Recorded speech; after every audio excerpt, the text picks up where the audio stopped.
ओम श्री परमात्मने नमः। प्रकरण 12 भाग 3। श्री युक्तेश्वर जी का अंतर्ज्ञान अंतर्वेदी था।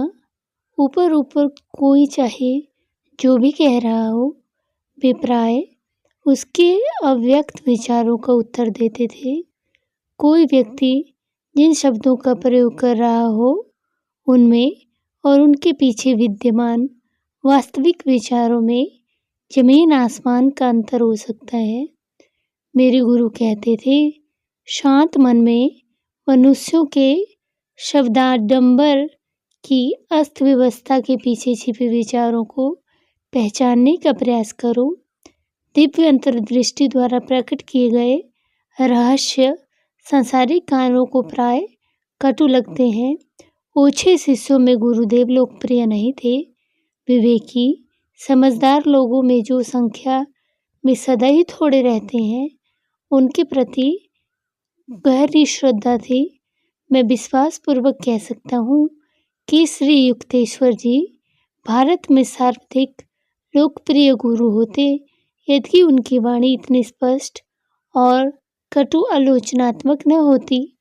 जो मुझसे शिक्षा प्राप्त करने मेरे पास आते हैं, उनके साथ मैं अत्यंत सख्त होता हूँ। उन्होंने मेरे समक्ष स्वीकार किया, यही मेरा तरीका है। चाहे तो उसे स्वीकार करो या छोड़ दो, मैं कभी समझौता नहीं करता। परंतु तुम अपने शिष्यों के साथ कहीं अधिक सहृदय रहोगे, वही तुम्हारा तरीका है। मैं केवल कठोरता की अग्नि में तपाकर ही शुद्ध करने का प्रयास करता हूँ। इस अग्नि की तप्त साधारण सहनशक्ति से परे होती है। प्रेम का सौम्य तरीका भी परिवर्तन ला सकता है। विवेक और ज्ञान के साथ यदि उपयोग किया जाए तो कठोर और कोमल दोनों ही तरीके समान रूप से प्रभावकारी हैं। फिर उन्होंने आगे कहा, तुम्हें विदेशों में जाना पड़ेगा, जहाँ अहम पर निर्दय प्रहार पसंद नहीं किए जाते। वहाँ के लोगों के अनुरूप धैर्य और सहनशीलता के प्राय भंडार के बिना कोई गुरु पाश्चात्य जगत में भारत के संदेश का प्रचार प्रसार नहीं कर सकता। यह न बताना ही अच्छा है कि अमेरिका में कितनी बार गुरुदेव के इन शब्दों की याद मेरे मन में ताज़ा हो उठी। मेरे गुरु के अत्यंत स्पष्ट बोलने के कारण इस पृथ्वी पर उनके जीवन काल में बड़ी संख्या में उनके शिष्य तो नहीं बने, परंतु उनकी शिक्षाओं का अध्ययन और उनका अभ्यास करने वाले सच्चे शिष्यों की निरंतर बढ़ती संख्या के माध्यम से उनका ज्ञान आज भी विश्व में जीवित है। सिकंदर जैसे योद्धा भूमि पर स्वामित्व स्थापित करने की चेष्टा करते हैं। श्री युक्तेश्वर जी जैसे सिद्ध पुरुष उससे भी आगे जाकर मनुष्यों की आत्माओं को जीत लेते हैं। गुरुदेव की यह रीत थी कि वे अपने शिष्यों की साधारण नगण्य त्रुटियों को भी एक प्रकार की अर्थगर्भित गंभीरता के साथ बताते थे। एक दिन श्री युक्तेश्वर जी का दर्शन करने मेरे प्रिय पिता श्री रामपुर आए। पिताजी को संभवतः यह आशा थी कि उन्हें मेरी प्रशंसा सुनने को मिलेगी। मेरी त्रुटियों का लंबा वर्णन सुनकर वे स्तब्ध हो गए। वे तेजी से मुझसे मिलने आए। तुम्हारे गुरु की बातें सुनकर तो मुझे लगता है कि तुम पूरे चौपट हो गए हो। पिताजी की अवस्था हंसने और रोने के बीच की थी। इस अवसर पर श्री युक्तेश्वर जी के मुझ पर कोप का एकमात्र कारण यह था कि मैं उनके सौम्य संकेत की ओर कोई ध्यान न देकर एक व्यक्ति को अध्यात्म मार्ग पर लाने का प्रयत्न कर रहा था। संतप्त होकर मैं तेजी से गुरुदेव के पास जा पहुंचा। मुझे देखते ही उन्होंने अपनी दृष्टि नीची कर ली, जैसे अपने अपराध का उन्हें बोध हो। यह एकमात्र अवसर था जब मैंने उस दिव्य सिंह को अपने सामने विवश पाया। मैंने उस अनूठे क्षण का पूरा लाभ उठाया। गुरुदेव, आपने मेरे विस्मयचकित पिताजी के सामने मेरी इतनी निर्दय आलोचना क्यों की? क्या यह उचित था? मैं फिर कभी ऐसा नहीं करूँगा। श्री युक्तेश्वर जी के स्वर में क्षमा याचना थी। तत्काल मैं निरशस्त्र हो गया। उस महान पुरुष ने कितनी तत्परता से अपनी भूल स्वीकार कर ली। उसके बाद उन्होंने फिर कभी पिताजी की मन शांति को भंग नहीं किया, परंतु जहाँ चाहे जब चाहे मेरी अच्छी खासी खबर लेना उन्होंने जारी रखा। श्री युक्तेश्वर जी के साथ नए शिष्य भी कई बार दूसरों की सांगोपांग आलोचना करते, जैसे गुरु के समान ही ज्ञानी निर्दोष विवेक की मूर्तियां हो, परंतु जो आक्रमण करता है उसे अपने बचाव की भी पुरजोर व्यवस्था रखनी चाहिए। गुरुदेव ने जैसे ही उन पर छिद्रावेशी शिष्यों पर अपने विश्लेषणात्मक तर्क से कुछ एक तीर सबके सामने चला दिए, सबके सब रॉकेट के समान वहां से भाग निकले। उन भगौड़ों पर प्रतिक्रिया व्यक्त करते हुए श्री युक्तेश्वर जी विनोदपूर्वक कहते थे, आलोचना के हल्के से स्पर्श से भी बिदक जाने वाली संवेदनशील आंतरिक दुर्बलताएं शरीर के उस रोगाग्रस्त अंगों की समान है जो जरा सा हाथ लगाने से झटका मारकर पीछे हट जाती हैं। अनेक शिष्यों के मन में गुरु के बारे में एक पूर्व निर्धारित कल्पना होती है, जिसके आधार पर वे गुरु के शब्दों और कार्यों को आंकते हैं। ऐसे लोगों को प्रायः शिकायत रहती है कि वे श्री युक्तेश्वर जी को समझ नहीं पाए और न ही तुम ईश्वर को समझते हो।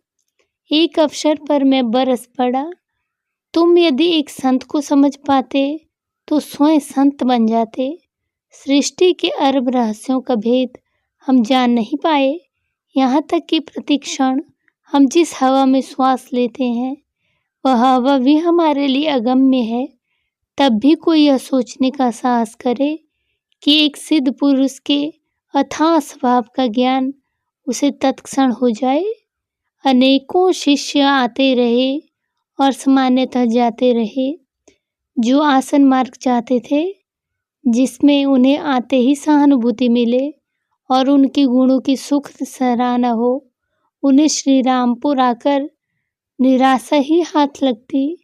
गुरुदेव अपने शिष्यों को आश्रय और अनंत काल तक संरक्षण एवं मार्गदर्शन देने के लिए तैयार थे, परंतु अनेक शिष्य संकीर्ण विवृत्ति से अपने अहंकार की तृप्ति भी चाहते थे। विनम्रता की अपेक्षा जीवन की असंख्य अवमाननाओं का वर्णन करके वे आश्रम छोड़कर चले गए। उनकी आध्यात्मिक रुग्णता के लिए श्री युक्तेश्वर जी की सूर्य के समान प्रखर ज्ञान किरणें उनके लिए दुस्सह थी। वे अपेक्षाकृत साधारण कोटि के किसी ऐसे गुरु की खोज में निकलते जो उन्हें झूठी खुशामदी बातों की छाया प्रदान कर अज्ञान के अशांत निद्रा में सोने देता। गुरुदेव के साथ आरंभ के कुछ महीनों तक मुझे उनकी फटकार का सदा भय लगा रहता था, परंतु शीघ्र ही मेरी समझ में आ गया कि उनकी यह शाब्दिक चीरफाड़ केवल उन्हीं लोगों पर की जाती थी जिन्होंने मेरे समान ही उनके अनुशासन की मांग की थी। यदि कोई मर्माहत शिष्य प्रतिवाद करता, श्री युक्तेश्वर जी उसका तनिक भी बुरा न मानते और मौन हो जाते थे। उनके शब्दों में कभी भी क्रोध नहीं होता था, बल्कि ज्ञान की अलिप्तता होती थी। गुरुदेव की फटकारों की दिशा कभी आगंतुकों की ओर नहीं होती थी। उनके दोष स्पष्टतः प्रकट हो रहे हों तब भी वे उनके बारे में शायद ही कुछ कहते, परंतु जो शिष्य उनसे शिक्षा प्राप्त करना चाहते थे उनके प्रति श्री युक्तेश्वर जी अपना उत्तरदायित्व गंभीरता से लेते थे। वह गुरु सचमुच बड़ा साहसी है जो अहंकार कल्पित मानवता की अशुद्धियों से भरपूर कच्ची धातु को रूपांतरित करने का कार्य हाथ में लेता है। माया में किंकर्त विमूढ़ हुए संसार में लड़खड़ाते नेत्रहीन लोगों के प्रति करुणा में ही संत का साहस अधिष्ठित होता है। जब मैंने अपने आंतरिक रोष को छोड़ दिया, तब मैंने देखा कि मुझे मिलने वाली प्रताड़नाओं में स्पष्ट कमी आई। अत्यंत सूक्ष्म प्रकार से गुरुदेव मेरे प्रति अपेक्षाकृत थोड़े नरम हो गए थे। धीरे धीरे मैंने मानसिक तर्क वितर्क तथा अवचेतन निग्रहों की वह प्रत्येक दीवार ढा दी जिसके पीछे मानव व्यक्तित्व आड़ लेता है। इसका पुरस्कार मुझे यह मिला कि अपने गुरु के साथ अनायास ही मेरा तालमेल बैठ गया। तभी मैंने जाना कि वे दूसरों पर विश्वास करते हैं, उनका ख्याल रखते हैं और मन ही मन प्रेम करते हैं, परंतु स्नेह का शब्द भी कभी उनके मुख से नहीं निकला। भावों को प्रकट करना उनके स्वभाव में नहीं था। मेरा अपना स्वभाव मुख्यतः भक्ति प्रवण है, पूर्ण ज्ञान की प्रतिमूर्ति, किंतु प्रत्यक्ष रूप से भक्ति शून्य दिखाई देने वाले अपने गुरु को कठोर आध्यात्मिक गणित की भाषा में बातें करते देखकर मैं शुरू में व्याकुल हो उठता था, परंतु ज्यों-ज्यों उनके स्वभाव के साथ मेरा तालमेल बैठता गया, त्यों-त्यों मैंने अनुभव किया कि ईश्वर के प्रति मेरी भक्ति में किसी प्रकार की कमी आने के बदले वृद्धि हो गई थी। आत्म साक्षात्कारी गुरु अपने विभिन्न शिष्यों का उनकी प्रकृतियों के झुकाव के अनुसार मार्गदर्शन करने में पूर्ण समर्थ होते हैं। श्री युक्तेश्वर जी के साथ मेरा संबंध कुछ ऐसा ही था कि उसमें शब्दों का प्रयोग बहुत कम होता था और फिर भी आंतरिक स्तर पर धारा प्रवाह संवाद चलता रहता था। प्राय मैं देखता कि मेरे विचारों पर उनके समर्थन की मूक छाप लग चुकी है, जिससे वाणी का कोई प्रयोजन ही नहीं रहता था। उनके चरणों में चुपचाप बैठा मैं अनुभव करता था कि उनकी असीम कृपा शांतिपूर्वक मेरे सारे अस्तित्व पर वर्षा कर रही है।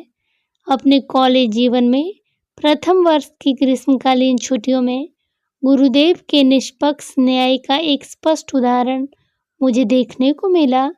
अपने गुरु के साथ कुछ महीनों तक निरंतर समय बिता पाने के इस अवसर की मैं लंबे समय से प्रतीक्षा कर रहा था। मेरे उत्साहपूर्ण आगमन पर श्री युक्तेश्वर जी प्रसन्न थे। आश्रम का सारा कार्यभार अब तुम्हें संभालना है। तुम्हारा काम होगा अतिथियों का स्वागत करना और अन्य शिष्यों के काम की देखरेख करना। इसके 15 दिन बाद कुमार नाम का पूर्वी बंगाल का एक देहाती लड़का आश्रम में शिक्षा प्राप्त करने के लिए आकर रहने लगा। अत्यंत बुद्धिमान होने के कारण वह शीघ्र ही गुरुदेव का प्रेम पात्र बन गया। किसी अगम्य के कारण से इस नए आश्रमवासी के प्रति श्री युक्तेश्वर जी ने अनालोचनात्मक रवैया भी अपनाया था। कुमार के आश्रम में प्रविष्ट होने से लगभग 1 माह बाद गुरुदेव ने मुझे आदेश दिया, मुकुंद, अब तुम्हारा कार्य कुमार संभालेगा। तुम अपना समय झाड़ू लगाने और खाना बनाने में लगाओ। नेता बनाए जाने से कुमार आश्रम में तानाशाही करने लगा। मूक विद्रोह के रूप में अन्य शिष्य दैनिक परामर्श के लिए मेरे पास ही आते रहे। 3 सप्ताहों तक यही चलता रहा। फिर एक दिन मेरे कानों में कुमार और गुरुदेव के बीच चल रहा संवाद पड़ा। मुकुंद के कारण मेरे काम में दिक्कत हो रही है, कुमार कह रहा था। आपने आश्रम की देखभाल का काम मुझे सौंपा है, फिर भी अन्य सभी लोग उसी के पास जाते हैं और उसी का कहना मानते हैं। इसलिए मैंने उसे रसोई घर का और तुम्हें बैठे खाने का काम दिया, ताकि तुम्हारी समझ में यह आ सके कि एक योग्य नेता में सेवा करने की इच्छा होती है, अधिकार चलाने की नहीं। श्री युक्तेश्वर जी का कठोर स्वर कुमार के लिए बिल्कुल नया था। तुम्हें मुकुंद का पद चाहिए था, परंतु उसके योग्य बनकर तुम उस पद को संभाल नहीं पाए। अब अपने पुराने पद पर रसोई के सहायक के रूप में काम करो। गर्भधारण की इस घटना के बाद गुरुदेव ने पुनः कुमार के प्रति अस्वाभाविक तुष्टीकरण की नीति अपना ली। आकर्षण का रहस्य कौन समझ सकता है। कुमार में श्री युक्तेश्वर जी को एक सुंदर फव्वारा नजर आ रहा था, परंतु ऐसा फव्वारा जो अपने गुरु भाइयों के लिए फुहारे नहीं छोड़ता था। यह नया लड़का स्पष्टतः गुरुदेव को सबसे प्रिय हो गया था, परंतु इससे मैं कभी हतोत्साहित नहीं हुआ। व्यक्तिगत स्वभाव विलक्षणताएं जो सिद्ध पुरुषों में होती हैं, जीवन के चित्र को विविध रंगी बनाती हैं। छोटी छोटी बातों का मेरे मन पर प्रभाव नहीं पड़ता, यह मेरे स्वभाव में ही नहीं है। मैं श्री युक्तेश्वर जी से स्तुति की अपेक्षा कहीं अधिक महान लाभ पाने की आकांक्षी था। एक दिन कुमार ने अकारण मुझ पर विष उगल दिया। मैं आहत हुआ। तुम्हारा दिमाग घमंड से फटने की सीमा तक फूल गया है। आगे मैंने एक चेतावनी भी जोड़ दी, जो अंतः प्रेरणा से मुझे लगा कि सच होकर रहेगी। यदि तुमने अपने तौर तरीकों में सुधार नहीं किया तो किसी दिन इस आश्रम से निकाल दिए जाओगे। व्यंग्य की हंसी हंसते हुए कुमार ने मेरे शब्दों को दोहराते हुए गुरुदेव को सुनाया, जो उसी समय वहां पहुंचे थे। डांट पड़ने की पूर्ण आशा करते हुए मैं शक पकाकर एक कोने में खड़ा हो गया। शायद मुकुंद ठीक ही कह रहा है। गुरुदेव के असाधारण रूप से शुष्क शब्द सुनाई दिए। 1 वर्ष बाद कुमार अपने गांव जाने के लिए निकल पड़ा। उसने श्री युक्तेश्वर जी, जो कभी अपने शिष्यों के आने जाने के मामले में अधिकारपूर्वक हस्तक्षेप नहीं करते थे, कि मौन अस्वीकृति की अवहेलना की। कुछ महीनों के बाद जब वह लौट कर आया तो उसमें एक प्रकार का दुखद परिवर्तन स्पष्ट दिखाई दे रहा था।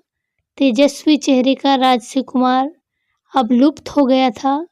केवल एक साधारण देहाती अब हमारे सामने खड़ा था, जिसने कई बुरी आदतें अपना ली थी। गुरुदेव ने मुझे बुला लिया और भग्न मन से मुझसे चर्चा करते रहे कि कुमार अब आश्रम के संन्यास जीवन के योग्य नहीं रहा। मुकुंद, कल ही कुमार आश्रम छोड़कर चले जाने के लिए कहने का काम मैं तुम पर छोड़ता हूँ। मैं स्वयं इसे नहीं कर सकता। श्री युक्तेश्वर जी की आंखें भर आई, परंतु उन्होंने शीघ्र ही अपने पर काबू पा लिया। यदि यह लड़का मेरी बात मानता और जाकर अवांछनीय संगति में नहीं पड़ता तो इस हद तक कभी नहीं गिरता। इसने मेरे संरक्षण को ठुकरा दिया। निर्दयी संसार के ही अभी उसका गुरु बनने रहने की आवश्यकता है। कुमार के चले जाने के बाद मुझे कोई खुशी नहीं हुई। दुखी अंतःकरण से मैं सोचता रहा कि जिसमें एक सिद्ध पुरुष का प्रेम जीत लेने की शक्ति थी, वह भी कितनी आसानी से संसार के प्रलोभनों में फंस गया। मनुष्य में सूरा और सुंदरी के उपभोग की नैसर्गिक लालसा रहती है। उनका आनंद लेने के लिए किसी सूक्ष्म बोध क्षमता की आवश्यकता नहीं रहती। इंद्रियों की धूर्तता की तुलना सदाबहार करवीर के पौधे के साथ की जा सकती है, जिसकी गुलाबी पुष्पों से सुगंध आती रहती है, पर इसके अंग प्रत्यंग में विष भरा रहता है। तृप्ति का धाम तो अंतर में स्थित है, जो उस सुख से दीप्तिमान है, जिसे 1000 बाह्य दिशाओं में अंधों की तरह ढूंढा जा सकता है। कुमार की तीक्ष्ण बुद्धि की चर्चा करते हुए एक दिन गुरुदेव ने कहा, तीक्ष्ण बुद्धि एक दुधारी तलवार है। इसका उपयोग अच्छे के लिए भी हो सकता है और बुरे के लिए भी। इससे अज्ञान के फोड़े को चीर डाला जा सकता है या अपनी गर्दन को भी काटा जा सकता है। मन को जब यह स्वीकार हो जाता है कि आध्यात्मिक नियम से बचा नहीं जा सकता, तभी बुद्धि उचित मार्ग पर चलती है। मेरे गुरु अपने पुरुष और स्त्री शिष्यों को अपनी संतान मानकर उनमें खुलकर मिलते थे। उनकी आत्मा की समानता को जानते हुए वे उनमें कभी भेद नहीं करते थे और कोई पक्षपात नहीं दर्शाते थे। वे कहते थे नींद में किसी को यह पता नहीं चलता कि वह पुरुष है या स्त्री। जिस प्रकार स्त्री का वेश धारण कर लेने से कोई पुरुष स्त्री नहीं बन जाता, उसी प्रकार आत्मा स्त्री या पुरुष का रूप धारण कर लेने पर भी अपवर्तित ही रहती है। आत्मा ईश्वर का निर्विकार निर्गुण प्रतिरूप है। श्री युक्तेश्वर जी नारी को पुरुष के अधपतन का कारण नहीं मानते थे और न ही कभी नारियों को टालने का प्रयास करते थे। वे कहा करते थे कि नारी को भी पुरुष आकर्षण के प्रलोभन का सामना करना पड़ता है। मैंने एक बार उनसे पूछा कि एक प्राचीन महान संत ने नारी को नरक का द्वार क्यों कहा है। श्री युक्तेश्वर जी ने तीखे स्वर में कहा, नव युवावस्था में कोई लड़की उसकी मन शांति में बाधक सिद्ध हुई होगी, अन्यथा वह नारी को नहीं बल्कि अपने आत्म संयम की अपूर्णता को दोष देता। यदि किसी आगंतुक ने विकारमय बातों का संकेत भी देने वाली कोई कहानी आश्रम में बताने की धृष्टता कह दी है, तो गुरुदेव उसकी ओर से ध्यान हटाकर मौन हो जाते थे। वे शिष्यों से कहते, सुंदर चेहरों के उत्तेजक चाबुक के प्रहार अपने ऊपर मत होने दो। इंद्रियों के दास जगत का आनंद कैसे ले सकते हैं? जब वे वासना की कीचड़ में रेंगते रहते हैं तो जगत के सूक्ष्म रसों का आनंद उनकी पकड़ में आता ही नहीं। वासनाओं में आसक्त मनुष्य का विवेक खो जाता है, उसे अच्छे बुरे का भेद भी पता नहीं चलता। माया जनित काम वासना से बचने को इच्छा करने वाले शिष्यों को श्री युक्तेश्वर जी से धैर्यपूर्ण एवं समझदारी से उत्प्रोत मार्गदर्शन मिलता था। वे कहते थे, जिस प्रकार भूख का एक यथार्थ उद्देश्य है परंतु लोलुपता का नहीं, उसी प्रकार काम प्रवृत्ति को भी प्रकृति ने केवल प्रजाति के प्रवर्तन के लिए बनाया है, कभी तृप्त न हो सकने वाली वासनाओं को जगाने के लिए।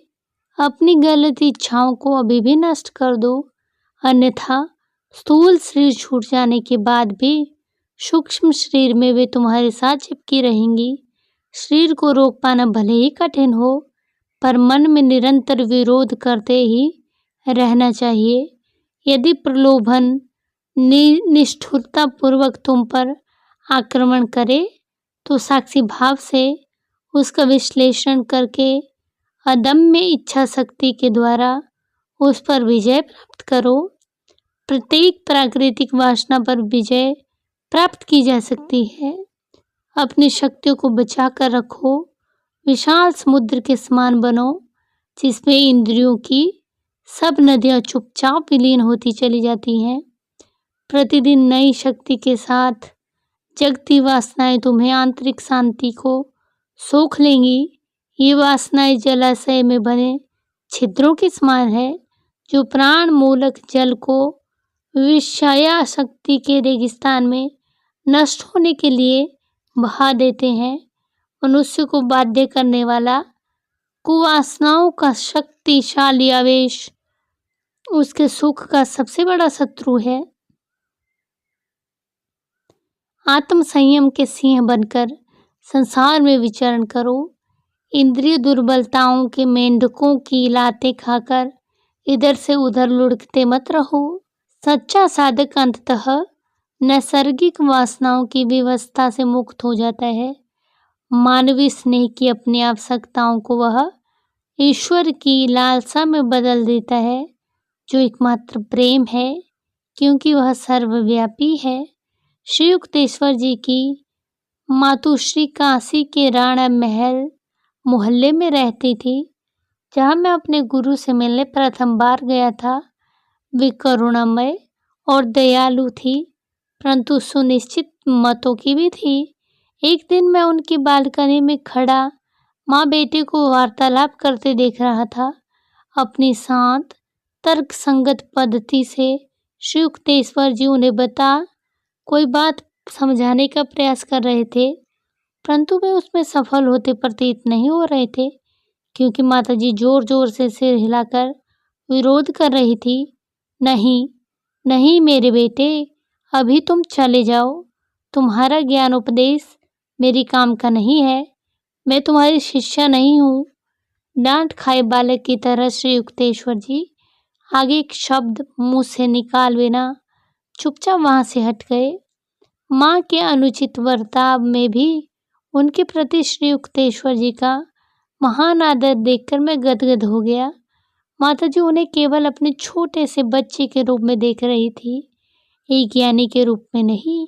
इस छोटी सी घटना में भी एक मनोज्ञता थी। इसमें मेरे गुरु ने के असाधारण स्वभाव पर प्रकाश पड़ रहा था। अंदर से विनम्र परंतु बाहर से फौलाद। एक बार सांसारिक संबंधों को तोड़ लेने के बाद संन्यास धर्म स्वामियों को संसार से किसी प्रकार का संबंध बनाए रखने की अनुमति नहीं देता। गृहस्थों के लिए अनिवार्य माने जाने वाले परंपरागत पारिवारिक धार्मिक विधि सन्यासी संपन्न नहीं हो सकते।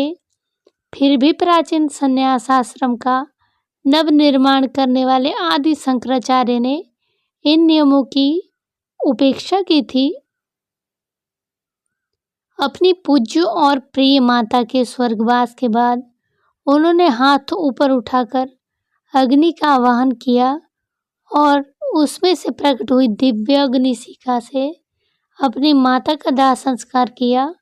श्री युक्तेश्वर जी ने भी इन नियमों की उपेक्षा की, पर शंकराचार्य से कम चमत्कारी ढंग से जब उनकी माता का स्वर्गवास हुआ तब उन्होंने पवित्र गंगा तट पर उनकी अंत्येष्टि की व्यवस्था की और गृहस्थ परंपरा के अनुसार अनेक ब्राह्मणों को भोजन भी करवाया।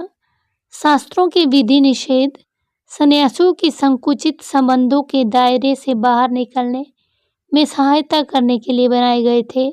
शंकराचार्य और श्री युक्तेश्वर जी ने अपना संपूर्ण अस्तित्व विराट निराकार ब्रह्म में विलीन कर लिया था। उन्हें अपने बचाव के लिए किसी नियम की आवश्यकता नहीं थी। कभी कभी सिद्ध पुरुष केवल यह दर्शाने के लिए भी किसी नियम का जानबूझकर उल्लंघन करते हैं कि उसमें निहित सिद्धांत नियम से श्रेष्ठ है और सिद्धांत नियम के बंधन में नहीं है। इसी प्रकार ईसा मसीह के विश्राम के दिन भुट्टे तोड़े थे। आलोचना तो होनी ही थी। उन आलोचकों से ईसा ने कहा था, विश्राम दिवस मनुष्य के लिए बनाया गया है, मनुष्य विश्राम दिवस के लिए नहीं। श्री युक्तेश्वर जी शास्त्रों के अतिरिक्त अन्य कोई पुस्तक शायद ही कभी पढ़ते थे।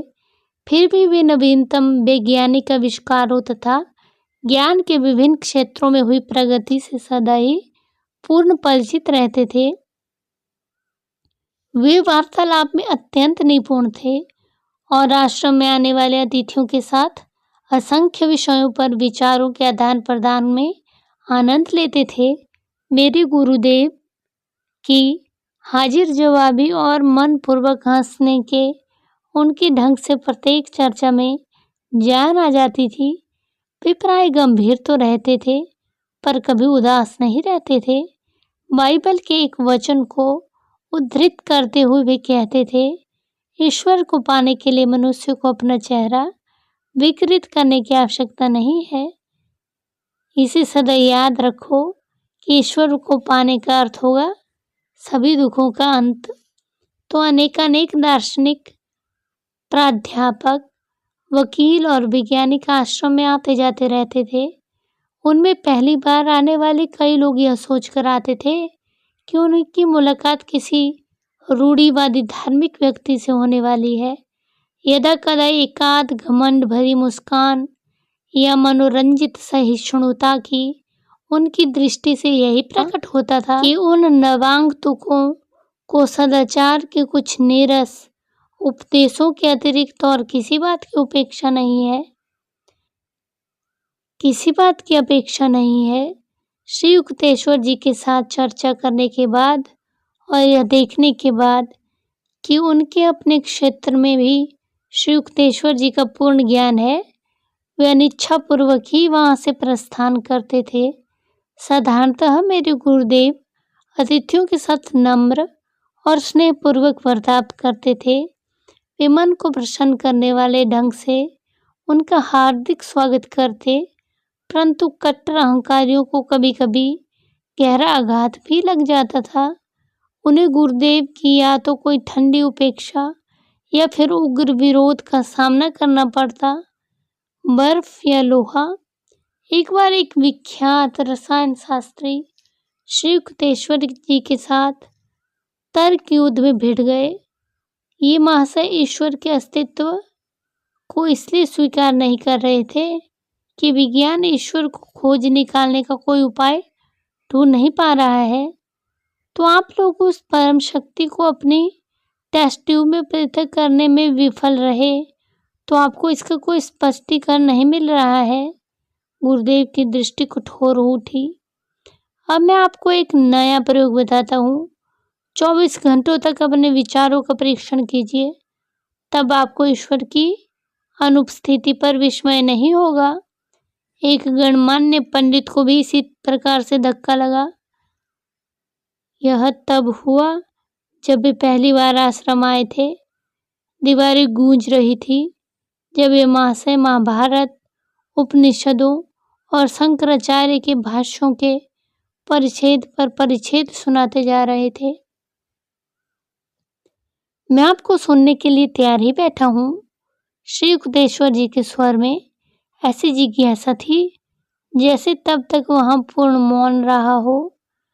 पंडित जी संभ्रम में पड़ गए।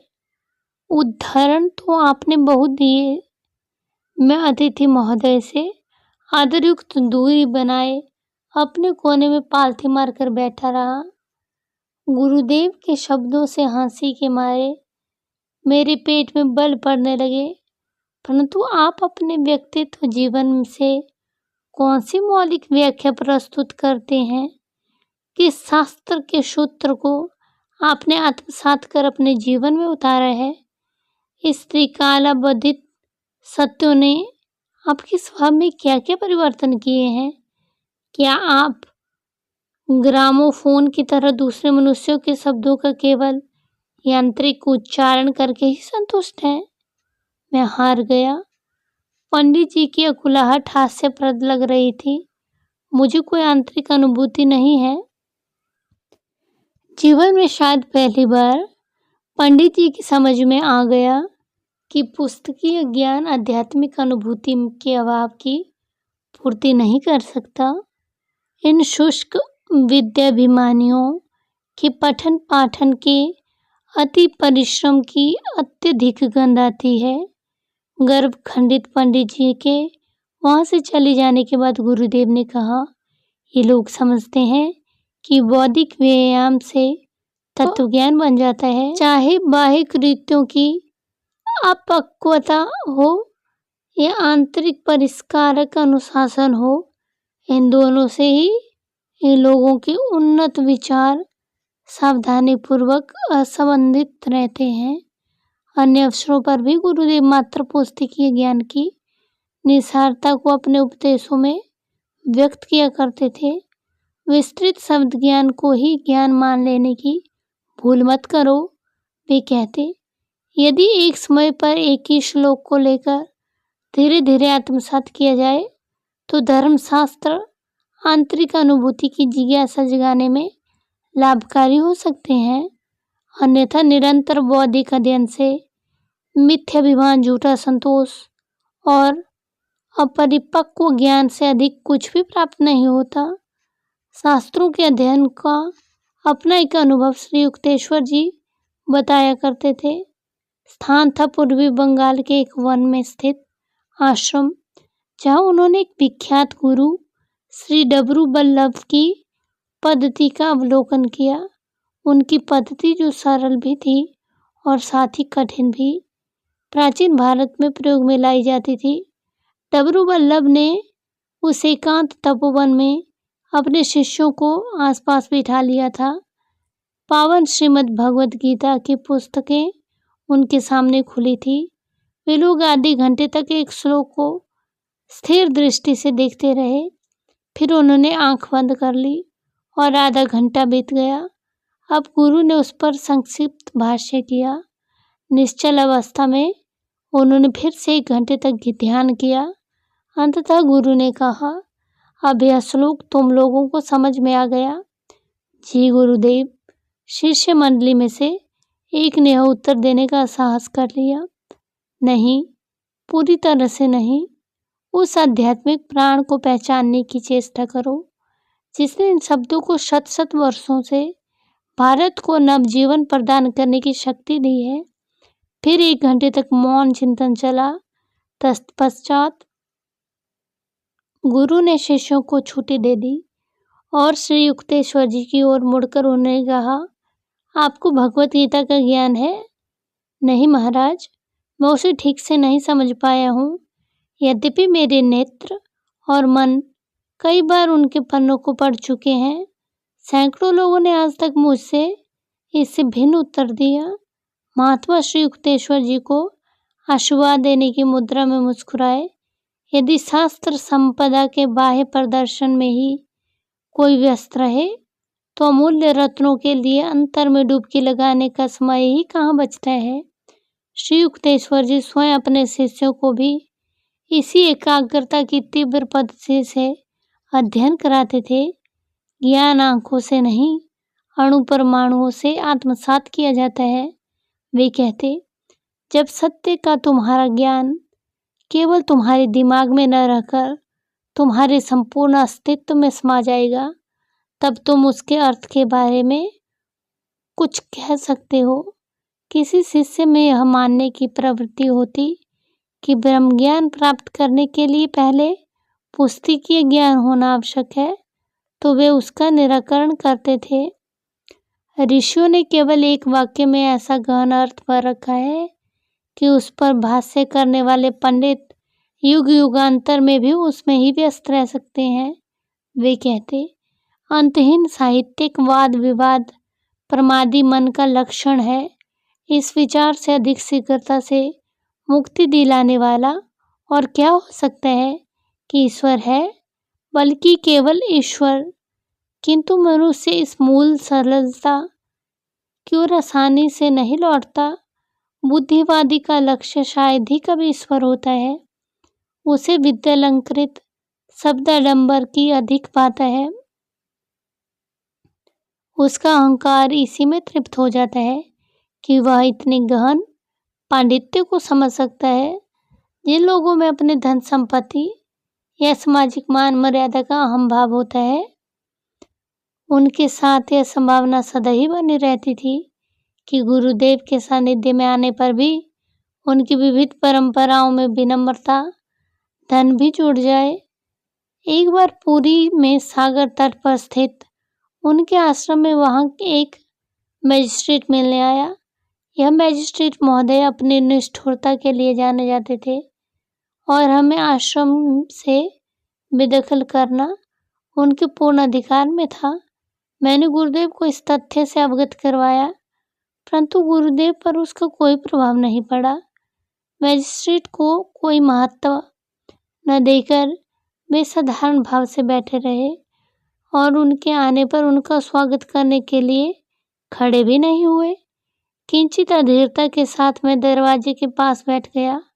श्री युक्तेश्वर जी ने मुझसे मैजिस्ट्रेट के लिए कुर्सी लाने के लिए भी नहीं कहा, अतः उन्हें लकड़ी के एक डिब्बे पर बैठकर ही संतोष करना पड़ा। अपने पद की गरिमा के अनुसार स्वागत किए जाने की उनकी किसी भी आशा की पूर्ति नहीं हुई। आध्यात्मिक चर्चा आरंभ हुई। मैजिस्ट्रेट महोदय शास्त्रों का अर्थ बताने में गलतियों पर गलतियां करते गए और जैसे जैसे गलतियां करते जाते वैसे वैसे उनका क्रोध बढ़ता गया। आप जानते हैं कि मैं एमए की परीक्षा में प्रथम आया था। उनकी बुद्धि जवाब दे चुकी थी, पर चिल्लाना उन्हें अब भी आता था। मैजिस्ट्रेट महोदय, आप भूल रहे हैं कि आपकी अदालत का कमरा नहीं, गुरुदेव ने शांत भाव से कहा। आपकी बचकानी बातों से तो यही लगता है कि आपका विद्यार्थी जीवन कोई विशेष प्रतिभावान नहीं रहा, और वैसे भी यूनिवर्सिटी की डिग्री का वैदिक ज्ञान के साथ कोई संबंध नहीं है। संत अकाउंटेंटों की भांति प्रतिवर्ष मुंह में नहीं निकलते। कुछ देर तुम मैजिस्ट्रेट महोदय स्तब्ध रह गए, फिर दिल खोलकर हंसने लगे। पहली बार किसी दैवीय मैजिस्ट्रेट के साथ मेरा सामना हुआ है, उन्होंने कहा। बाद में उन्होंने कानूनी शब्दों से भारी भाषा में, जो उनके व्यक्तित्व का एक हिस्सा ही बन चुका था, प्रत्याशी शिष्य के रूप में स्वीकार किए जाने का औपचारिक निवेदन किया। लाहिड़ी मासे की तरह ही श्री युक्तेश्वर जी ने भी अनेक अवसरों पर संन्यास ग्रहण करने के इच्छुक अपरिपक्व शिष्यों को उससे परावृत किया। ये दोनों ही गुरु कहते थे, ईश्वरानुभूति का अभाव होते हुए भी गेरुआ वस्त्र धारण करने का अर्थ समाज को ठगना है। त्याग के इन बाह्य प्रतीकों को विचार मत करो, जो तुम में झूठा अहंकार उत्पन्न करके तुम्हारी हानि करा सकते हैं। तुम्हारी स्थिर दैनिक आध्यात्मिक प्रगति के अलावा और किसी बात का कोई महत्व नहीं है, और उसके लिए क्रिया योग का उपयोग करते रहो। किसी व्यक्ति को योग्य अयोग्य ठहराने के लिए संतजन एक ही अचल मापदंड को अपनाते हैं, जो संसार के नित्य बदलते रहते मापदंडों से सर्वथा भिन्न है। स्वयं अपनी दृष्टि में ही इतनी बहुरंगी रहने वाली मानव जाति संतों की दृष्टि में केवल दो वर्गों में ही विभाजित होती है। अज्ञानी जन जिन्हें ईश्वर की तलाश नहीं, और ज्ञानी जन जो ईश्वर की तलाश में रत हैं। मेरे गुरुदेव अपनी जमीन जायदाद से संबंधित प्रत्येक छोटी छोटी बात की भी देखभाल स्वयं करते थे। भिन्न भिन्न अवसरों पर विश्वासघाती लोगों ने गुरुदेव की पैतृक जमीन जायदाद पर कब्जा कर लेने का प्रयास किया था। उन सबको श्री युक्तेश्वर जी ने दृढ़तापूर्वक, यहाँ तक कि उनके विरुद्ध मुकदमे भी दायर करके मात दे दी। इन सब दुखदायी अनुभवों से उन्हें इसलिए गुजरना पड़ता था कि वे भिक्षाजीवी गुरु नहीं बनना चाहते थे, नहीं अपने शिष्यों पर बोझ बनना चाहते थे। आर्थिक स्वतंत्रता भी एक कारण थी कि मेरे प्रखर स्पष्ट वक्ता गुरु कूटनीति के छल कपट से पूर्णतः अनभिज्ञ थे। उन गुरुओं के विपरीत जिन्हें उनका भार वहन करने वाले दाताओं के अहंभाव को संतुष्ट करना पड़ता था। मेरे गुरु दूसरों के धन ऐश्वर्य के प्रत्यक्ष या सूक्ष्म किसी भी प्रकार के प्रभाव में नहीं आते थे। मैंने उन्हें किसी से किसी भी काम के लिए पैसा मांगते या उसका संकेत करते भी नहीं सुना। उनके आश्रम की शिक्षा सभी शिष्यों के लिए निःशुल्क थी। एक बार श्री रामपुर आश्रम में सम्मन देने के लिए अदालत का एक कर्मचारी आया। कन्हाई नाम का एक शिष्य, और मैं उसे गुरुदेव के पास ले आए। श्री युक्तेश्वर जी के प्रति उस कर्मचारी का रवैया अपमानजनक था। आपकी भलाई अब इसी में है कि अपने आप इस आश्रम की छाया से बाहर निकलकर जरा अदालत की सत्यनिष्ठ हवा खाइए, उसने अपमान सूचक स्वर में कहा। मैं अपने आप पर काबू नहीं रख सका। इसके आगे यदि गुस्ताखी की एक भी शब्द तुम्हारे मुंह से निकला तो तुम अब यहाँ धूल चाटते नजर आओगे। मैं उसी इरादे में उसकी ओर बढ़ने लगा। कन्हाई भी उस कर्मचारी पर चिल्ला रहा था, अरे दुष्ट, तुम्हारी यह हिम्मत कि तुम अपनी दुष्टता को इस पवित्र आश्रम में भी ले आए। किंतु गुरुदेव उस कर्मचारी के रक्षक बनकर उसके सामने खड़े हो गए। अकारण उत्तेजित होने की आवश्यकता नहीं। यह आदमी केवल अपने कर्तव्य का पालन कर रहा। वह कर्मचारी इन विभिन्न प्रकारों से होते अपने स्वागत को देखकर चकित रह गया और आदरपूर्वक क्षमा मांगकर वहां से द्रुत गति से चलता बना। बड़ा आश्चर्यजनक था यह देखना कि एक उग्र इच्छा शक्ति वाला सिद्ध पुरुष अंदर से इतना शांत शीतल भी हो सकता है। वेदों में संत के विषय में दी गई परिभाषाएं श्री युक्तेश्वर जी पर सटीक बैठती थी। वज्रदपि कठोराणि मृदूनि कुसुमादपि, अर्थात जहाँ दया का प्रश्न है वहाँ फूलों से भी कोमल, जहाँ सिद्धांतों का प्रश्न है वहाँ वज्र से भी कठोर। इस संसार में सदा ही ऐसे लोग होते हैं जो ब्राउनिंग के शब्दों में स्वयं अंधेरे में रहने के कारण प्रकाश को सह नहीं कर सकते। कभी कभी कोई आदमी आकर अपनी किसी काल्पनिक शिकायत पर श्री युक्तेश्वर जी को भला बुरा कह देता। मेरे स्थित प्रज्ञ गुरु नम्रता से उसके द्वारा की जा रही अपनी निंदा सुनते और अंदर ही अंदर अपना विश्लेषण करते जाते, यह देखने के लिए कि वह जो दोषारोपण कर रहा है उसमें कहीं कोई सत्य का अंश तो नहीं। ऐसे प्रसंग गुरुदेव की अप्रतिम उक्तियों का मुझे स्मरण करा देते। कुछ लोग दूसरों के सिर काटकर स्वयं ऊंचा बनने का प्रयास करते हैं। साधु संतों की अचल शांति उपदेशों से कहीं अधिक प्रभावशाली होती है। जिसका अपने क्रोध पर नियंत्रण हो वह महाबलवान से अधिक बलवान है। जिसने अपने आप को जीत लिया हो और राज्य विजेता से बड़ा विजेता है। अनेक बार मेरे मन में यह विचार आता कि यदि मेरे तेजस्वी गुरु का मन ख्याति या सांसारिक उपलब्धियों पर केंद्रित हो जाता तो वे आसानी से सम्राट या विश्व को थर्रा देने वाले योद्धा बन सकते थे, परंतु इसके बदले उन्होंने क्रोध और अहंकार के उन आंतरिक दुर्गों को ध्वंस करना पसंद किया, जिसके पतन में मनुष्य की चरम उपलब्धि निहित है। ये प्रकरण यही समाप्त होता है। ओम श्री परमात्मने नमः।